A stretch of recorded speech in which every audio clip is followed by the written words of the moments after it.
আপনারা জানেন আমরা দীর্ঘদিন থেকে আমাদের রানিং স্টাফ যারা রেলের রানিং স্টাফ যারা ট্রেনের সাথে জড়িত, ট্রেন পরিচালনার সাথে জড়িত যারা, তাদের দীর্ঘ 160 বছরের কিছু সুবিধা আমরা পেয়ে আসছি।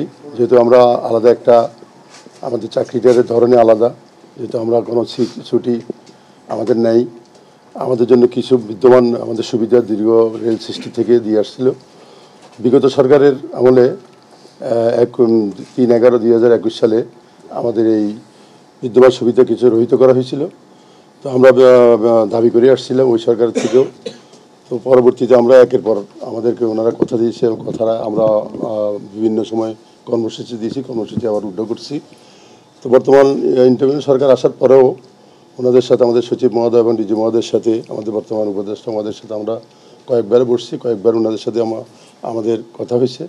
তো পরবর্তীতে ওনারা আমাদের এই ব্যাপারটাকে আসলে আমলে নেয় না কি জানি না, ওনারা আমাদেরকে কথা দিই এবং পরবর্তীতে আমাদের সময় দিয়েছিল 31 ডিসেম্বর পর্যন্ত। পরবর্তীতে আমরা ওনাদেরকে একটা নোটিশ দিয়েছিলাম যে 1 জানুয়ারিতে যে আমরা 27 তারিখ থেকে আমরা কর্মবিরতিতে যাব। কারণ এই সুবিধা না থাকলে আমরা আসলে রানিংয়ে চাকরি করা আমাদের সম্ভব না, যেহেতু আমরা মাসের 20 দিন আমাদের বাইরে থাকতে হয়।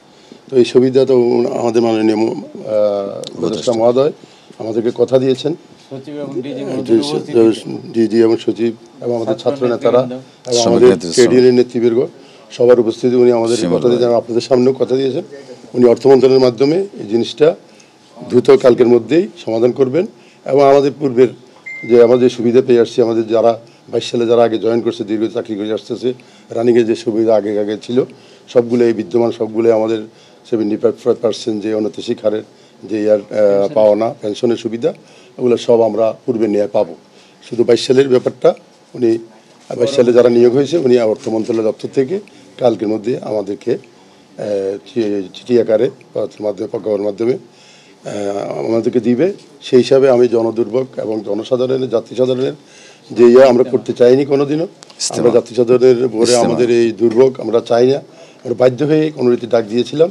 আমরা আমাদের কাছে আমরা নিজের থেকে দুঃখিত প্রকাশ করতেছি এবং আমরা এখন থেকে আমি আমার স্টাফ ভাইদেরকে বলবো তারা যেন তাদের কর্মে ফিরে যায় এবং এখন থেকে যেন পরিচালনার দিকে মনোযোগ দেয় এবং আইনগতভাবে গাড়ি পরিচালনা করে। শ্রমিক নেতৃবৃন্দ আছেন, ছাত্র নেতৃবৃন্দ আছেন।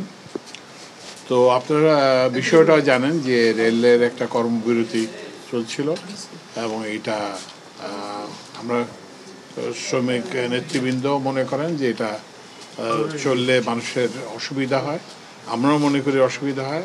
আজকে আমি সকালবেলা কমলপুর স্টেশনে এই জন্য গেছিলাম।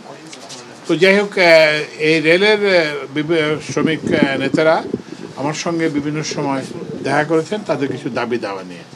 এদের মধ্যে একটা দাবি ছিল যে রানিং স্টাফদের সুবিধাদের বিষয়ে। তো এইটা আমরা অর্থ বিভাগের সাথে অর্থ মন্ত্রণালয়ের সাথে টেক আপ করি এবং অর্থ মন্ত্রণালয় কিছু সুবিধা দিয়েছেন। এরপরেও কিছু ওনাদের আরও কিছু দাবি আছে। তো অর্থ মন্ত্রণালয়ে যে সুবিধা দেওয়া আছে সেখানে বলা হয়েছে যে মাইলেজের সুবিধাটা 1 মাসের বেশি হতে পারবে না। তো ওনারা আমাকে শ্রমিক নেতৃবৃন্দ এবং ছাত্র নেতৃবৃন্দ আমাকে অনুরোধ জানিয়েছেন যে এইটা তুলে দেওয়ার জন্য। তো এইটা আমি তুলে দেওয়ার জন্য মাননীয় অর্থ উপদেষ্টার সঙ্গে করব এবং আমি এটা দায়িত্ব নিচ্ছি যে এটা আমি দায়িত্ব নিয়ে বলতেছি যে আমি এটা করতে সক্ষম হব। আরেকটা জিনিস হচ্ছে যে রেলের ওনারা যে বিদ্যমান যে সুবিধা দিয়ে আছে সেগুলো সব বহাল থাকবে। আগে থেকে চলে যেগুলো আসছে সেগুলোতে কোনো হবে না, পরিবর্তন হবে না।